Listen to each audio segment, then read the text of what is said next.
الحمد لله رب العالمين والصلاة والسلام على أشرف الأنبياء والمرسلين أما بعد فأعوذ بالله من الشيطان الرجيم من همزه ونفخه ونفثه بسم الله الرحمن الرحيم رب اشرح لي صدري ويسر لي أمري واحلل عقدة من لساني يفقه قولي اللهم انفعنا بما علمتنا وعلمنا ما ينفعنا وزدنا علما فبشر عبادي الذين يستمعون القول فيتبعون أحسنه أولئك الذين هداهم الله فأولئك هم أولو الألباب أعوذ بالله من الشيطان الرجيم بسم الله الرحمن الرحيم يسألك الناس عن الساعة قل إنما علمها عند الله وما يدريك لعل الساعة تكون قريبا يسألك الناس وہ سوال کرتے ہیں آپ سے لوگ عن الساعة قیامت کے بارے میں قل انما علمها عند اللہ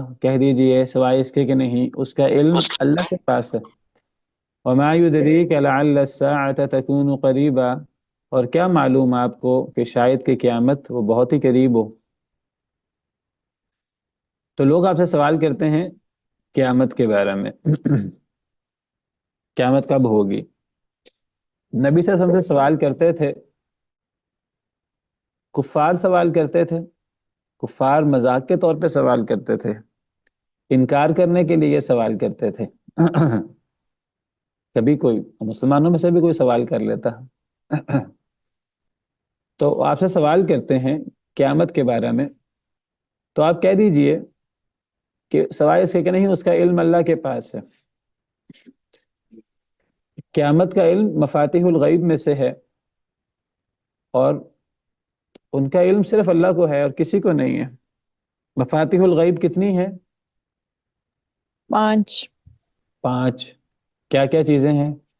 بارش کب برسے گی، ماں کے رحم میں کیا ہے، اور تینوں موت کس زمین پہ آئے گی، اور کون کل خوش بخت ہے یا بدبخت۔ نہیں، کل کوئی کیا کرے گا؟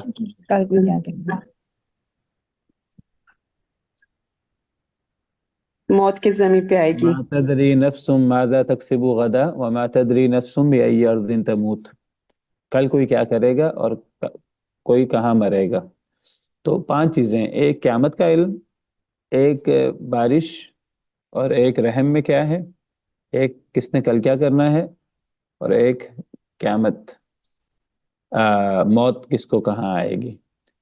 تو غیب کی چابیاں وہ اللہ کے علاوہ کوئی نہیں جانتا۔ وَعِندَهُ مَفَاتِحُ الْغَيْبِ لَا يَعْلَمُهَا إِلَّا هُوَ، غیب کی چابیاں صرف اللہ کے پاس ہیں جنہیں اللہ کے علاوہ کوئی نہیں جانتا۔ یہ تو صرف سمجھانے کے لیے ہے، ورنہ اور بھی بہت سی باتیں لوگ نہیں جانتے، صرف لوگ وہ باتیں جانتے ہیں جو اللہ نے بتا دی، چاہے وہ نبی ہوں، چاہے وہ ولی ہوں، چاہے کوئی بڑے سے بڑا فرشتہ کیوں نہ ہو، چاہے کوئی جن کیوں نہ ہو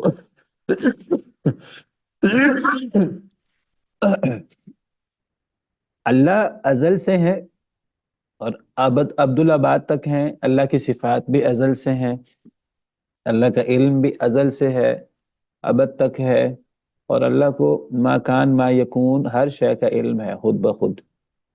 باقی جو مخلوقات ہیں انہیں نہ تو ہر چیز کا خود علم ہے، جتنا اللہ بتاتے ہیں اتنا انہیں علم ہوتا ہے، اور جتنا اللہ بتاتے ہیں انہیں اتنا علم ہوتا ہے۔ یہ سمجھنا کہ مخلوق میں سے کسی کو خود بخود علم ہو جاتا ہے، یا اللہ کے بتانے سے ہی، اللہ کی عطا سے ہی کسی کو ما کان ما یکون ازل سے ابد تک ہر چیز کا علم ہو جاتا ہے، اور ان کو عالم الغیب کہنا شروع کر دینا، تو یہ انہیں اللہ کی صفات دینا ہے۔ صرف مخلوق کو اتنا علم ہے جتنا اللہ نے جس مخلوق کو سکھایا، کسی کو اللہ نے کم سکھایا، کسی کو اللہ نے زیادہ سکھایا، جس کو اللہ نے جتنا سکھایا اس کو اتنا علم ہے۔ فرشتوں کو بھی اتنا علم ہے جتنا اللہ نے انہیں سکھایا۔ جب فرشتوں نے کہا کہ انسان کو پیدا کرنے کی کیا ضرورت ہے، ہم زیادہ عبادت کرتے ہیں اور ہم گناہ بھی نہیں کرتے، تو اللہ نے فرمایا کہ میں زیادہ جانتا ہوں تم نہیں جانتے، اور پھر اللہ نے سیدنا آدم علیہ السلام کی فوقیت ظاہر کی فرشتوں پر علم کے ذریعے، اور اللہ نے حضرت آدم کو وہ چیزیں سکھائیں، کچھ چیزوں کے نام سکھائے، اور اللہ نے کہا فرشتوں سے مجھے ان چیزوں کے نام بتاؤ، فرشتوں نے کہا اے اللہ ہم تو ان چیزوں کے نام نہیں جانتے. قالوا سبحانک لا علم لنا الا ما علمتنا، انہوں نے کہا اللہ تو پاک ہے، ہمیں تو اتنا ہی علم ہے جتنا آپ نے ہمیں علم سکھایا ہے. تو فرشتوں کو اتنا ہی علم ہے جتنا اللہ نے علم سکھایا ہے. نبیوں کو چاہے وہ جلیل القدر پیغمبر، رسول، اولو العزم پیغمبر، تمام نبیوں کے سردار ہی کیوں نہ ہوں، انہیں اتنا ہی علم ہے جتنا اللہ نے سکھایا ہے. وَعَلَّمَكَ مَا لَمْ تَكُنْ تَعْلَمْ، اللہ نے آپ کو وہ سکھایا جو آپ نہیں جانتے تھے. آپ جانتے نہیں تھے پہلے، پھر اللہ نے سکھایا. کتنا سکھایا؟ جتنا اللہ نے چاہا اتنا سکھا دیا. جو اللہ نے نہیں چاہا وہ خود بخود تو ہر چیز کا علم نہیں ہو گیا. انہی میں مفاتیح الغیب کا علم بھی ہے، انہی میں قیامت کا علم بھی ہے. تو اس کا علم صرف اللہ کے پاس ہے اور کسی کے پاس نہیں ہے. یہ سب باتیں جاننے کے باوجود یہ کہنا کہ جی وہ نبی عالم الغیب ہوتے ہیں، ولی عالم الغیب ہوتے ہیں، اس سے بڑی جسارت اور اس سے بڑی افتراء علی اللہ کیا ہوگا. اور یہ اللہ کو شدید ناراض کرنے والی بات ہے. اللہ کی صفات اللہ کی مخلوق کو دینے والی بات ہے. اللہ نے تو نہیں دی. ہم اللہ سے بڑھ کر نبیوں اور ولیوں کے بارے میں اس قسم کی بات کریں. نہ نبیوں نے کبھی دعویٰ کیا اپنے بارے میں، نہ کبھی ولیوں نے کبھی یہ دعویٰ کیا. یہ تو لوگ الٹے سیدھے دعوے کرتے رہتے ہیں. وہ سوال کرتے ہیں آپ سے قیامت کے بارے میں، تو آپ کہہ دیجئے سوائے اس کے کہ نہیں، اس کا علم اللہ کے پاس ہے. وما يدريك لعل الساعة تكون قریبا، اور کیا معلوم آپ کو کہ شاید قیامت قریب ہو. قرآن میں آپ کو کیا معلوم، اس کے لیے یا تو وما يدريك آیا ہے یا وما ادراک آیا ہے. وما ادراک اور وما يدريك کا کیا فرق ہے؟ گرامر کی روح سے، صیغہ کی روح سے، یا فعل یا باب کی روح سے؟ وما یدری کا مضارع سے پہلے ماں جو ہے وہ نافیہ لگا ہوا ہے، اور ماضی سے پہلے جو آیا ہوا ہے ما ادراکا، وہ سوالیہ ہے شاید. وہ سوالیہ ہے، اور وما یدری کا یہ مضارع سے پہلے ما نافیہ ہے. ذرا اس کا معنی کریں وما یدری کا. وما یدری کا، اور نہیں آپ جانتے، نہیں علم رکھتے آپ، یا آپ نہیں چاہتے اس نہیں کو. نہیں نہیں نہیں، وما یدری کا. اور اور کس نے کیا آپ بتایا؟ جانتے ہیں؟ اور کیا آپ جانتے ہیں؟ چلیں ذرا ادراکا اور ویسے دونوں کا ماں یہ سوال کا ہے، دونوں کا ماں نافیہ نہیں ہے. وما ادراکا کا بھی سوال کا ہے، استفہامیہ ہے، اور یدری کا کبھی ماں جو ہے وہ استفہامیہ ہے. اس کا ذرا صحیح معنی کیا ہے وما ادراکا یا وما یدری کا؟ اس کا روٹ کیا ہے؟ ادرک کا یدرک، ادراک وہ وہاں پہ فعال سے ہوگا اس کا. دال روٹ راف اور کا، اس کا مطلب ہوتا ہے پا لینا. درک سے ہے یہ؟ نہیں، درک سے تو نہیں ہے. اتنی گرامر پڑھنے کے بعد بھی اب آپ کا تو ختم بھی ہو رہا ہے کورس، تو یہ درک سے تو نہیں ہے. دال را کاف سے تو نہیں ہے.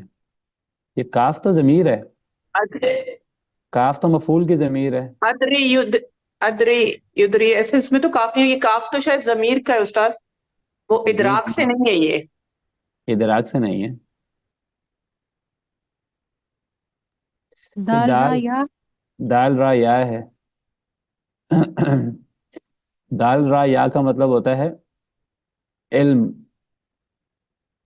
بتانا. تو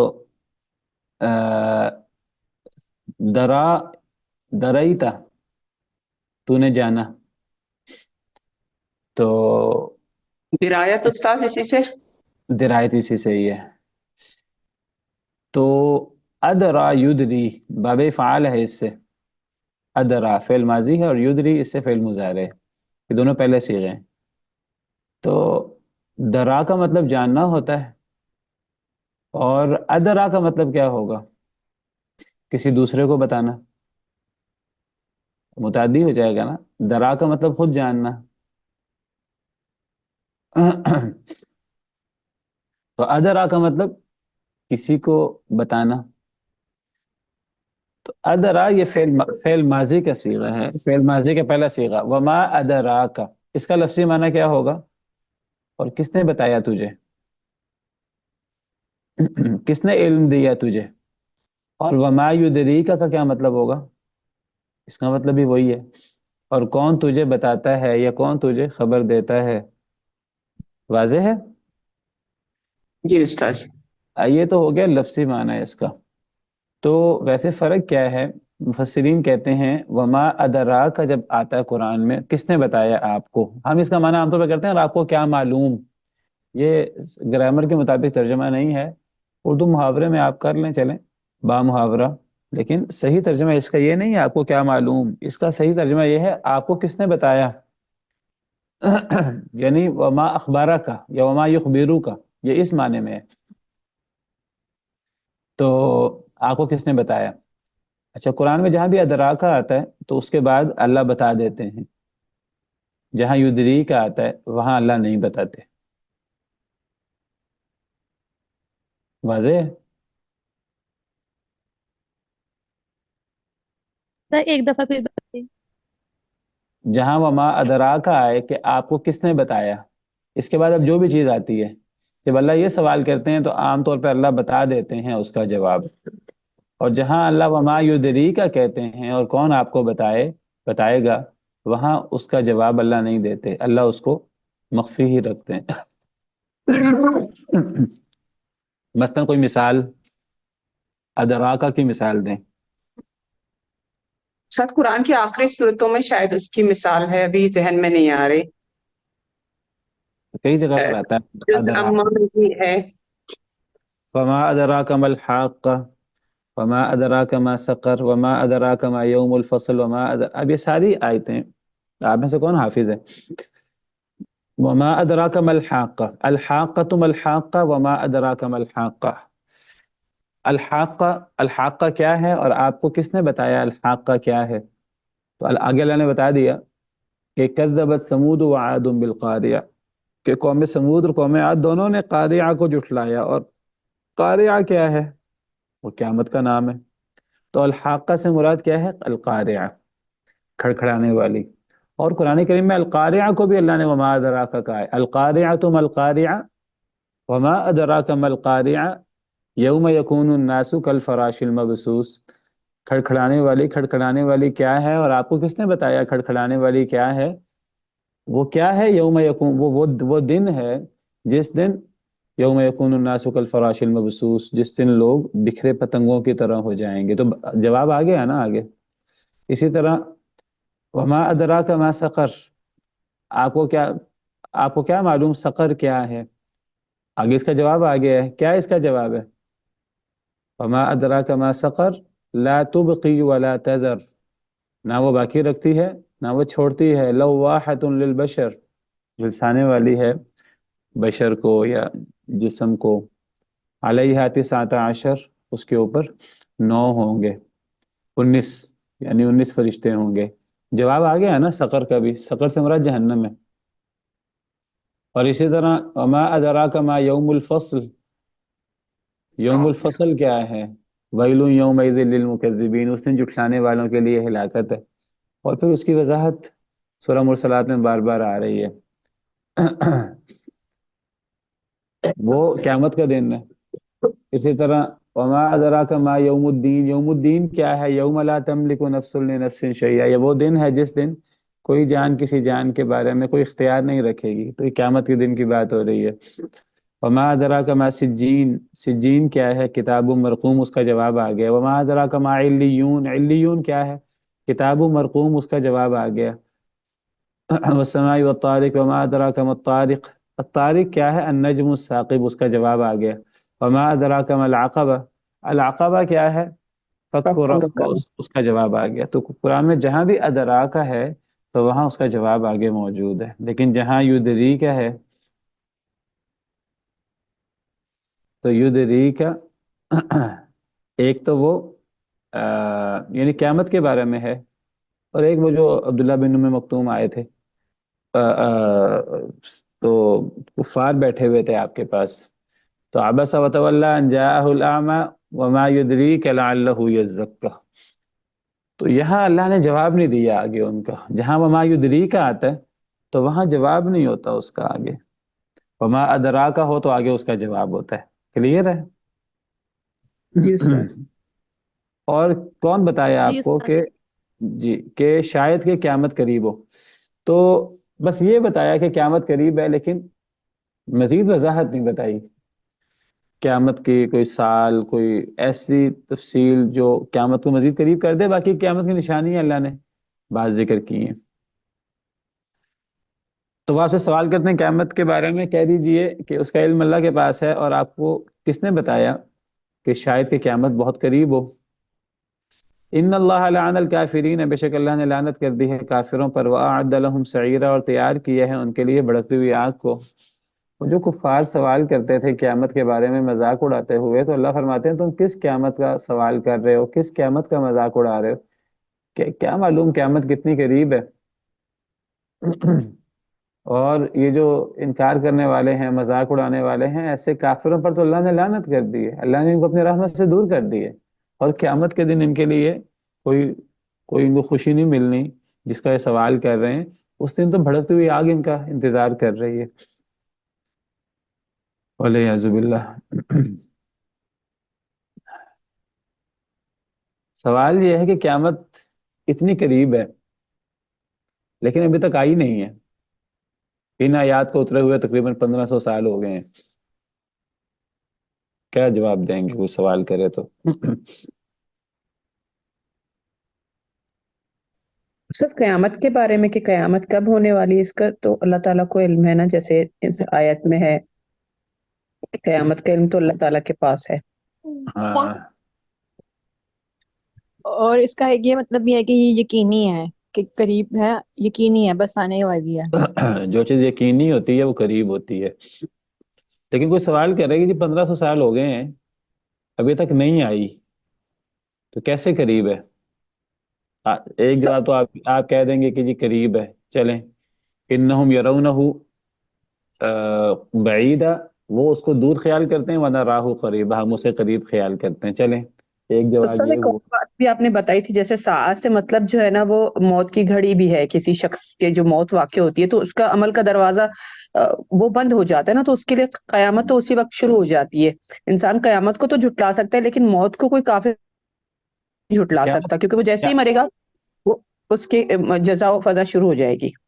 ہاں، تو قیامت جو ہے وہ پھر 3 قسمیں ہوئی نا قیامت کی.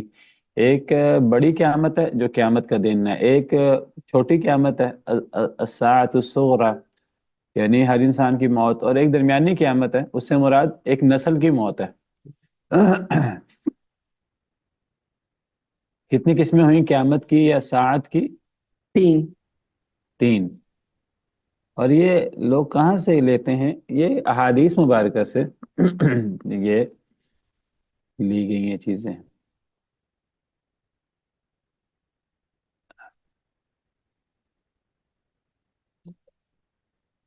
وعلیکم السلام.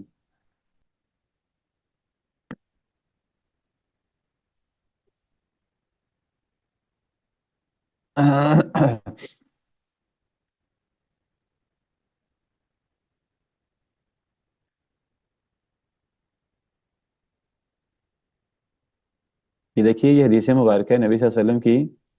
آپ سے سوال ہوا، صحیح بخاری کی حدیث ہے. نبی صلی اللہ علیہ وسلم کے پاس ایک آدمی آیا اہل بادیہ میں سے. اس نے کہا اللہ کے رسول قیامت کب قائم ہوگی؟ تو نبی صلی اللہ علیہ وسلم نے فرمایا کہ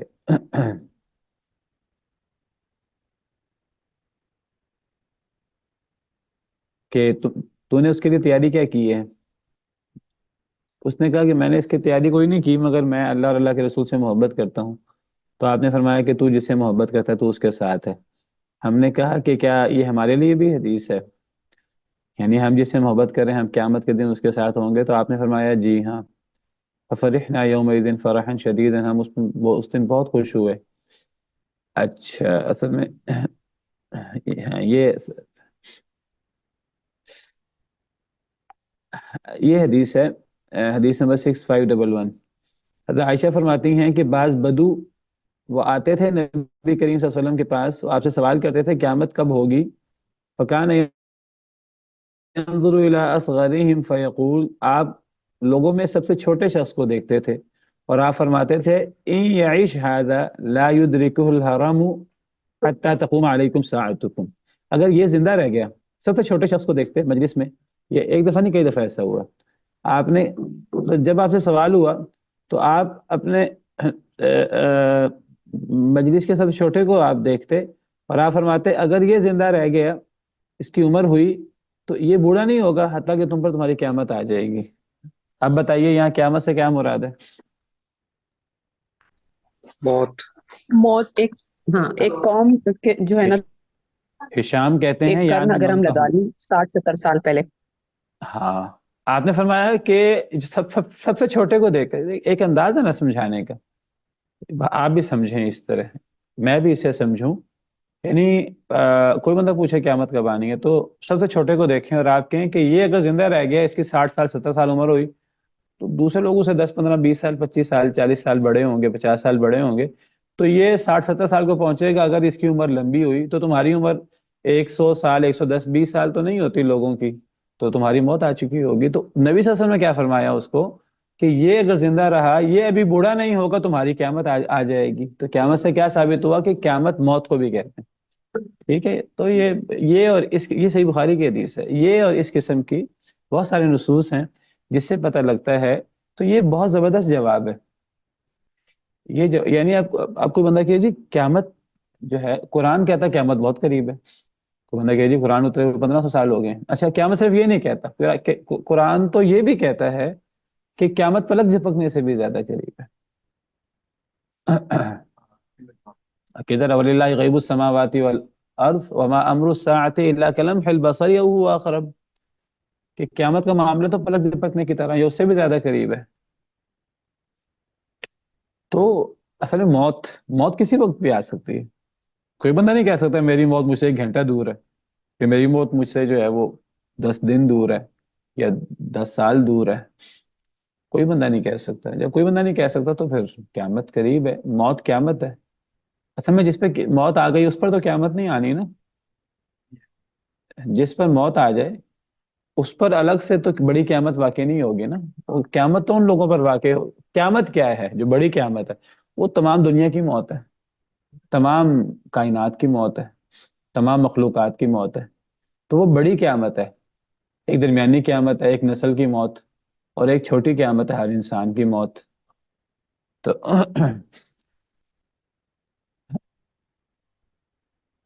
ان اللہ لعن، تو بہرحال آپ کو کیا معلوم قیامت کتنی قریب ہے؟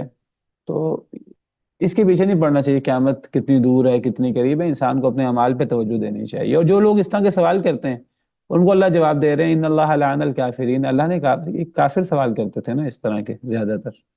اللہ نے کافروں پر لعنت کر دی ہے اور اللہ نے ان کے لیے بھڑکتی ہوئی آگ تیار کر رکھی ہے. اصل میں وہ تو مذاق اڑانے کے لیے سوال کرتے تھے. اللہ کہتے ہیں تم جس کا مذاق اڑا رہے ہو، جس قیامت کا، تو تم پر اللہ کی طرف سے لعنت ہے، اللہ کی رحمت سے دوری، اور اللہ نے تمہارے لیے بھڑکتی ہوئی آگ تیار کر رکھی ہے. خالدین فیہا ابدا، وہ ہمیشہ ہمیشہ رہیں گے اس میں ہمیشہ ہمیشہ. لا یجدون ولیا ولا نصیرا، نہیں وہ پائیں گے کوئی دوست اور نہ کوئی مددگار قیامت کے دن.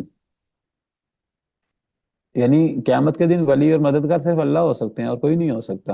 اور اللہ تو وہ اللہ کا ہی تو انکار کرتے رہے اور اللہ کی باتوں کا مذاق اڑاتے رہے، تو اللہ تو مدد نہیں کریں گے، تو ان کا کوئی دوست اور کوئی مددگار نہیں ہوگا.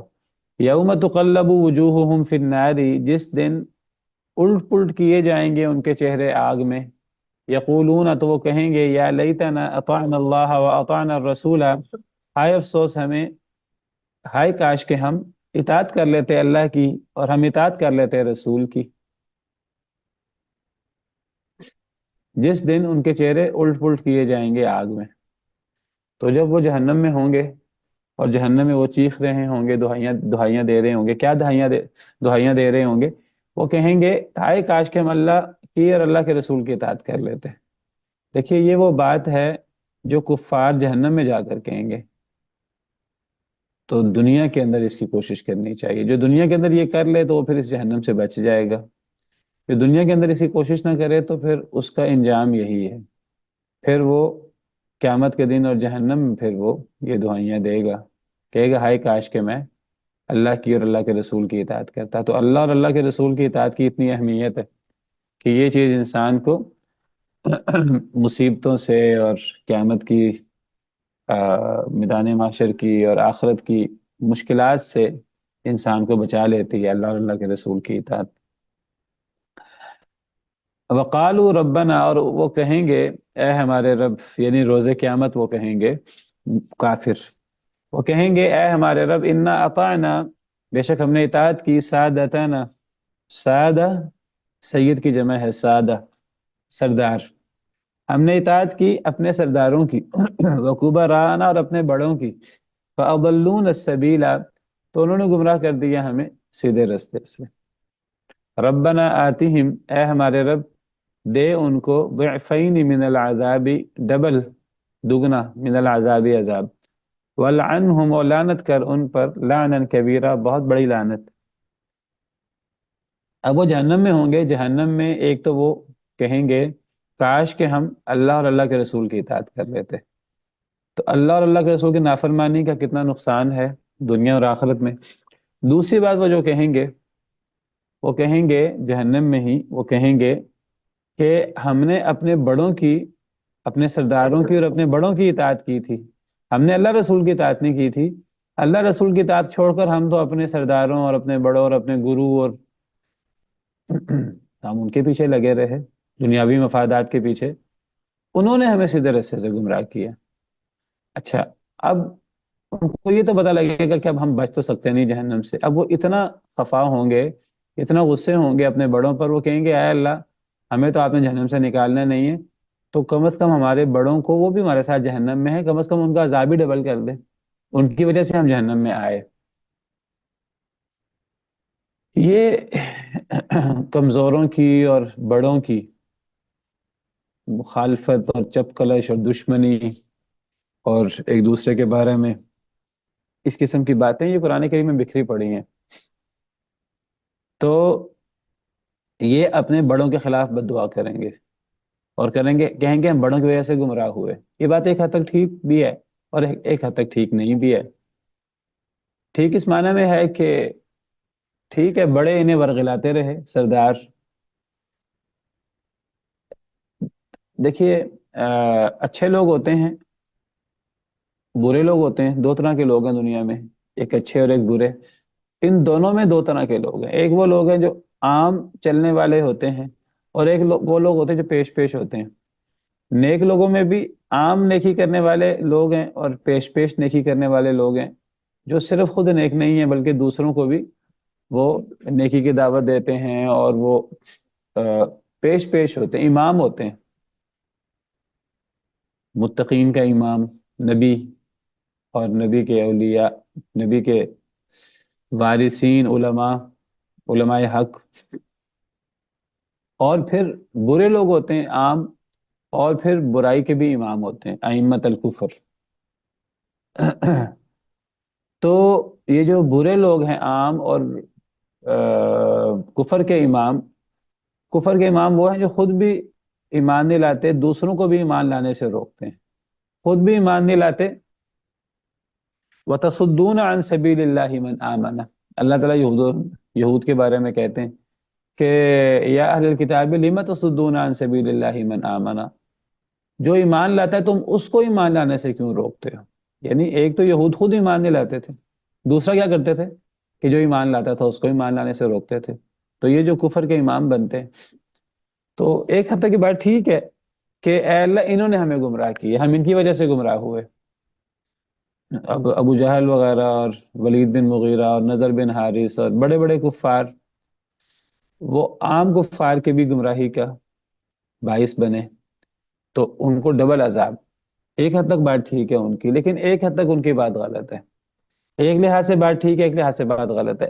اس لحاظ سے بات ٹھیک ہے کہ وہ خود بھی گمراہ ہوئے بڑے، اور انہوں نے ان کو بھی گمراہ کیا، ان کو زیادہ عذاب ہونا چاہیے، لیکن دوسرے لحاظ سے ان کی بات غلط اس لیے ہے، ان کا یہ کہنا کہ صرف تمہاری وجہ سے ہم گمراہ ہوئے ہیں، اگر تم نہ ہوتے تو ہم گمراہ نہ ہوتے، یہ بات غلط ہے۔ یہ بات اس لیے غلط ہے کہ جو عام کفار ہیں انہوں نے نیک نہیں ہونا تھا، انہوں نے برا ہی ہونا تھا۔ وہ تو ان کو ان کے سرداروں نے مزید برائی کا راستہ دکھا دیا، اور ان کو مزید انہوں نے دنیاوی دولت کا اور دنیاوی چیزوں کا لالچ دے دیا. یہ نہیں ہے کہ وہ نہ ہوتے تو یہ نیک ہوتے بڑے. نہیں، اگر یہ اتنے ہی نیک تھے تو یہ ائمہ دین کے پیچھے کیوں نہیں لگ گئے؟ یہ ائمہ کفر کے پیچھے ہی کیوں لگے؟ اگر اتنے ہی وہ جی ہمیں تو تم نے گمراہ کی ہے. بھئی ان کے سامنے حق نہیں پہنچا تھا، حق تو ان کو بھی پہنچا تھا. حق بات عام کفار کو بھی پہنچی تھی. تو ان کی یہ بات کہ ہم صرف ان کی وجہ سے گمراہ ہوئے ہیں، بات غلط ہے.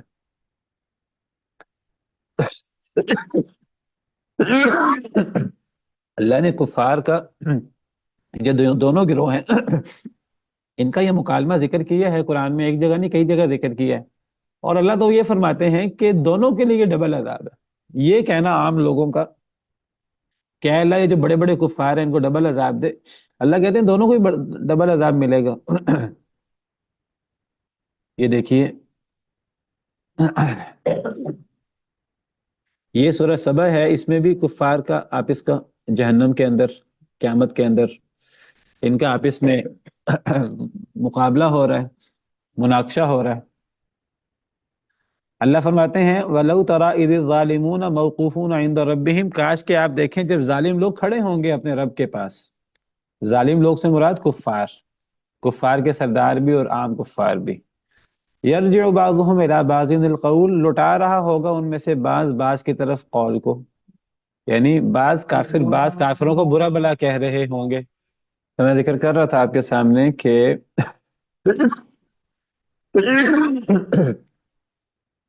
قیامت کے دن کفار، عام کافر اور سردار کافر وہ کھڑے ہوں گے اللہ کے پاس، بعض سے بات لوٹا رہا ہوگا، یعنی بحثوں بحثہ کر رہے ہوں گے.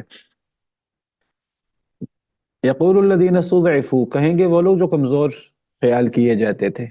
اللہ نے ایک کا نام رکھا ہے استضعفوا جو کمزور تھے، اور ایک کا نام رکھا ہے استکبروا جو متکبر تھے.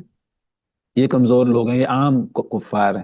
اور استکبروا یہ آگے للذین استکبروا یہ وہ ہیں جو متکبر تھے، جو سردار تھے. تو کمزور لوگ، کمزور کافر، عام کافر وہ سردار کفار سے کہیں گے اللہ کے سامنے اگر تم نہ ہوتے تو ہم مومن ہوتے. یہ بات صحیح نہیں ہے. لیکن وہ تو یہی کہیں گے، وہ کہیں گے ہم تو تمہاری وجہ سے گمراہ ہوئے، تم نہ ہوتے تو ہم تو مومن ہوتے. اب کیا کہیں گے؟ قال الذین استکبروا، تو متکبر کہیں گے للذین، کمزوروں سے انحن صددناکم عن الہدی بعد اذ جاءکم، کیا ہم نے تمہیں روکا تھا ہدایت سے جب وہ تمہارے پاس آئی تھی؟ بھئی تم تک بھی تو نبی کی دعوت پہنچی تھی، ہم تک بھی پہنچی تھی، ہم نے نہیں مانا، ہم نے تمہیں بھی روکا تو، لیکن تم تک بھی تو دعوت پہنچی تھی، تم نے کیوں نہیں قبول کی؟ دوسرے جو کمزور مسلمانوں نے، جو اس وقت کمزور تھے، انہوں نے قبول کر لی تو تم نے قبول کیوں نہیں کی؟ تو تم بھی اصل میں ہمارے جیسا بننا چاہتے تھے، تم بھی دنیاوی مفادات بل کنتم مجرمین، تم خود ہی مجرم تھے. یہ بات صحیح ہے ان کی بھی بات ایک حد تک ٹھیک ہے، ایک حد تک غلط ہے. ان کا یہ کہنا تم خود مجرم تھے یہ بات ٹھیک ہے، لیکن یہ کہنا کیا ہم نے روکا تھا؟ روکا تو تھا انہوں نے، یہ روکنے کے اندر باعث تو بنے تھے، لیکن صرف انہوں نے نہیں روکا تھا ہدایت سے، وہ خود بھی نہیں ہدایت کی طرف جانا چاہتے تھے، عام کفار. وقال الذین استضعفوا، اور کہیں گے پھر کمزور لوگ للذین استکبروا متکبر لوگوں سے بل مکر اللیل والنہار تم کہتے ہو تم نے روکا ہی نہیں ہمیں، رات اور دن کا تمہارا مکر، تم ہمیں ہر وقت حکم دیتے تھے کہ ہم اللہ کے ساتھ کفر کریں، اللہ کے شریک بنائیں. تو یہ آپس میں بات چیت کرنے کا کوئی فائدہ تو کوئی نہیں ہے، آپس میں بحث مباحثہ کرنے کا. وَأَسَرُّوا النَّدَامَةَ لَمَّا رَأَوُا الْعَذَابَ، اب عذاب سامنے ہوگا جہنم، پھر وہ ندامت کو چھپائیں گے، کمزور بھی ندامت کو چھپائیں گے، کمزور کافر بھی، اور جو سردار کفار تھے وہ بھی شرمندگی کو چھپائیں گے، اور وہ شرمندہ ہوں گے، اور پھر ان کے گلے میں توق ڈال دیے جائیں گے اور ان کو ان کے اعمال کا بدلہ ملے گا. اچھا یہاں وہ کہہ رہے ہیں کہ اے اللہ ان کو ڈبل عذاب دے. قرآن کریم میں دوسری جگہ اللہ فرماتے ہیں کہ صرف ان کو ڈبل عذاب نہیں ہوگا، ہر ایک کو ڈبل عذاب ہوگا. یہ 8ویں پارے میں بھی اللہ تعالیٰ نے یہ جو لوگ جہنم میں پہلے داخل ہوئے، جو لوگ جہنم میں لیٹ داخل ہوئے، تو ان کا مکالمہ ذکر کیا ہے. تو اس میں اللہ فرماتے ہیں وہ کہیں گے اے اللہ ان کو ڈبل عذاب دے.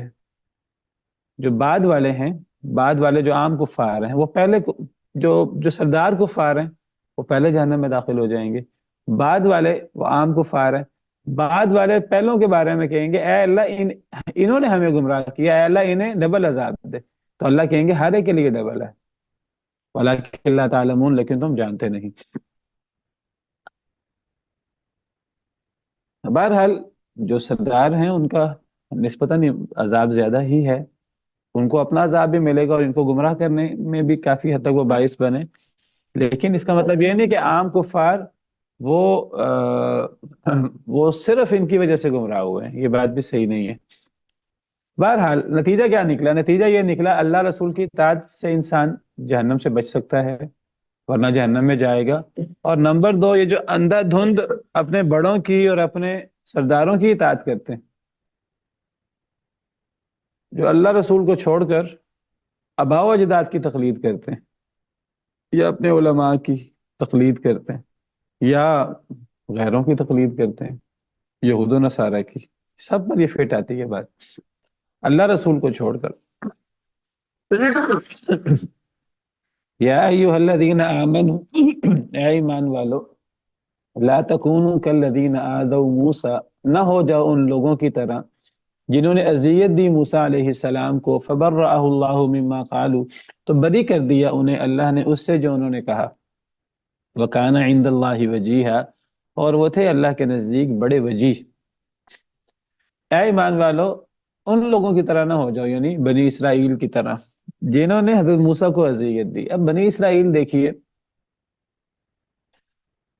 بنی اسرائیل ایک تو بنی اسرائیل کے لوگ ہیں بعد والے جنہوں نے تورات میں تحریف کر دی، ایک حضرت موسیٰ کے دور کے بنی اسرائیل ہیں، ان پر حضرت موسیٰ کے حضرت موسیٰ کے بڑے احسانات تھے۔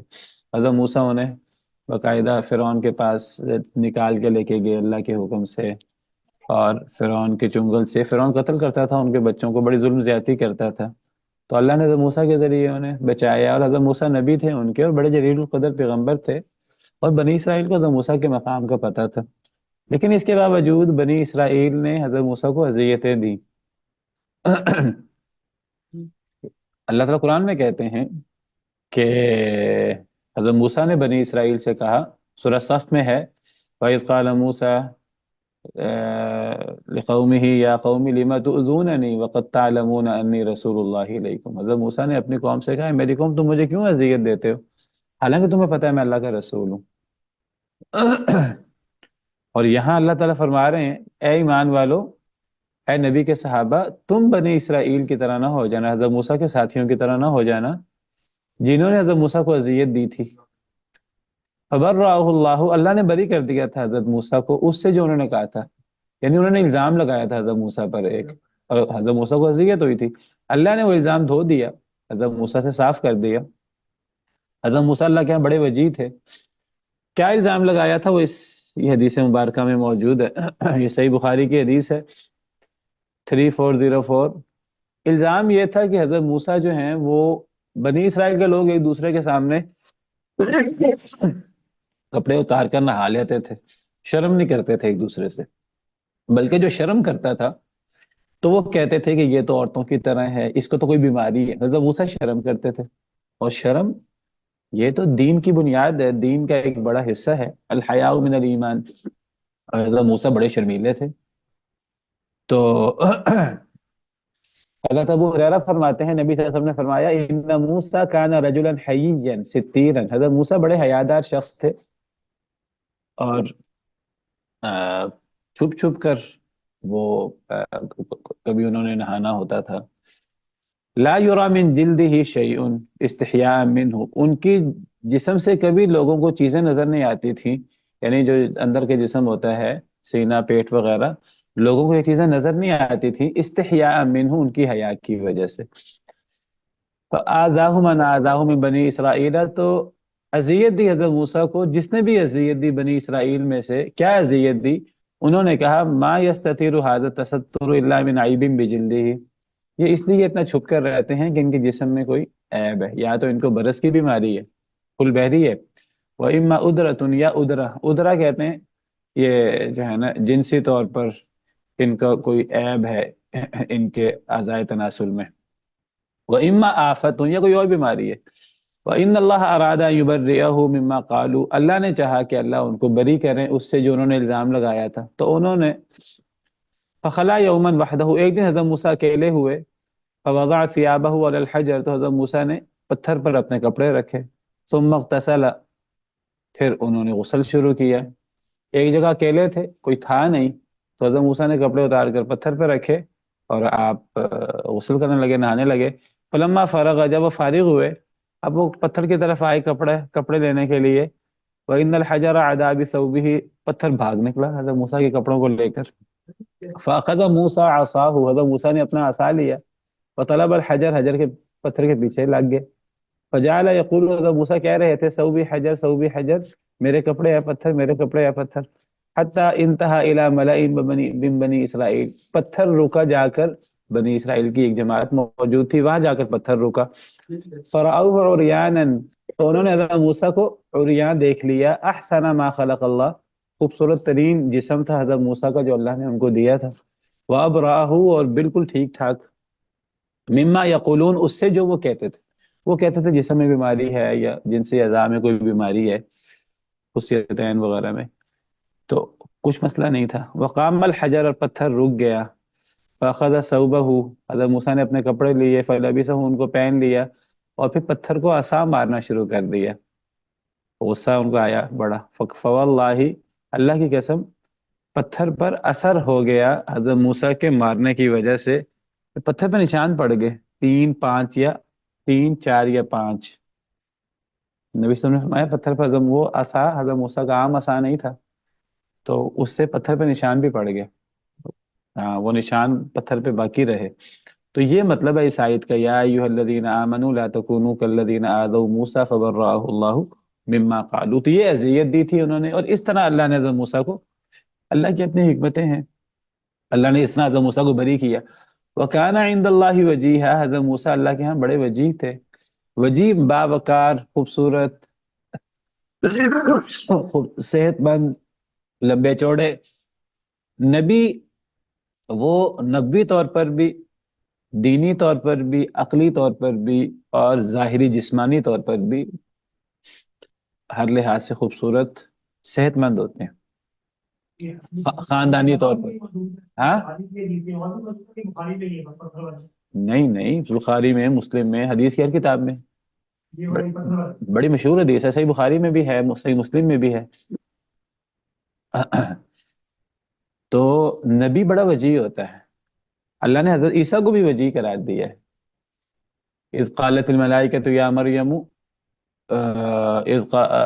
کیا ہے، اذ قالت الملائکۃ یا مریم ان اللہ یبشرک بکلمۃ منہ اسمہ المسیح عیسی ابن مریم وجیہا فی الدنیا والآخرہ. اللہ آپ کو مسیح عیسیٰ بن مریم کی بشارت دیتے ہیں، دنیا اور آخرت میں وجیح ہوں گے. حضرت عیسیٰ کے بارے میں بھی وجیح ہونے کا ذکر، حضرت موسیٰ کے بارے میں بھی. تو نبی کامل ہوتے ہیں مخلوق کے اعتبار سے، بڑے بہترین جسمانی اور روحانی طور پر، اور خلقی و صاف میں، اور خلقی و صاف میں، اخلاق کے اعتبار سے بھی اور تخلیق کے اعتبار سے بھی نبی بڑے بہترین ہوتے ہیں.